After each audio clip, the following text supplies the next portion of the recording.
Hello everyone, இன்றைக்கி நான் உங்கள்கிட்ட ஷேர் பண்ண போகிற ரெசிபி வந்து ஒரு பாவக்காய் பக்கோடா. மொறுன்னு ஒரு டேஸ்டியான பாவக்காய் பக்கோடா எப்படி பண்ணுறதுன்னு பார்க்கலாம்.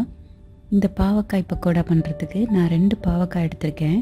இந்த ஸ்லைசர் எங்கே வாங்கினதுன்னு கேட்டு என்னோடய வாழைக்காய் சிப்ஸ் போஸ்ட்டில் கேட்டிருந்தீங்க. இது வந்து நான் அமேசானில் வாங்கினது.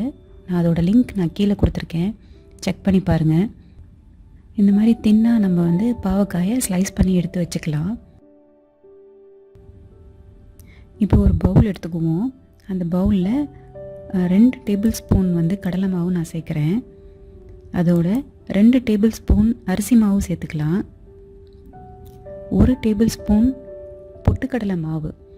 பொட்டுக்கடலை மாவு நல்ல கிறிஸ்பியாக இருக்கும். இன்னொரு என்னென்னா, அந்த கிறிஸ்பினஸ் வந்து ரொம்ப நாளைக்கு இருக்கும் அந்த பொட்டுக்கடலை மாவு சேர்க்குறதுனால. அதனால் நான் பொட்டுக்கடலை மாவு சேர்த்துருக்கேன்.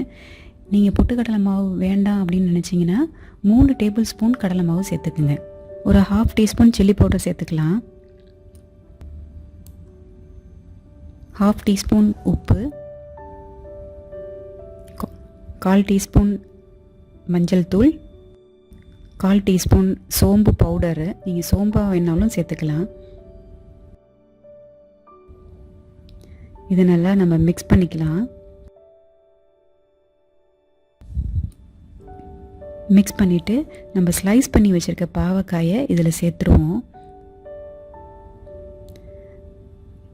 இதில் சேர்த்துட்டு உடனே இதில் நம்ம தண்ணி விட வேண்டாம்.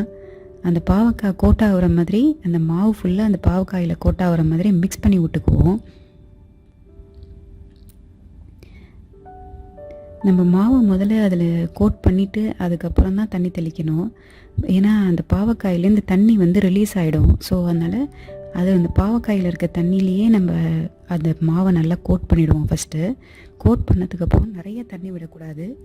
லைட்டாக கொஞ்சமாக தண்ணி வந்து தெளித்து, அதாவது 1 டேபிள் ஸ்பூன் 2 டேபிள் ஸ்பூன் தண்ணி தெளித்து அந்த பாவக்காயை கலந்து விட்டுக்கலாம். எண்ணெயை சூடு பண்ணிக்கலாம். எண்ணெயை சூடு பண்ணிவிட்டு பாவக்காயை அதில் சேர்த்துருவோம்.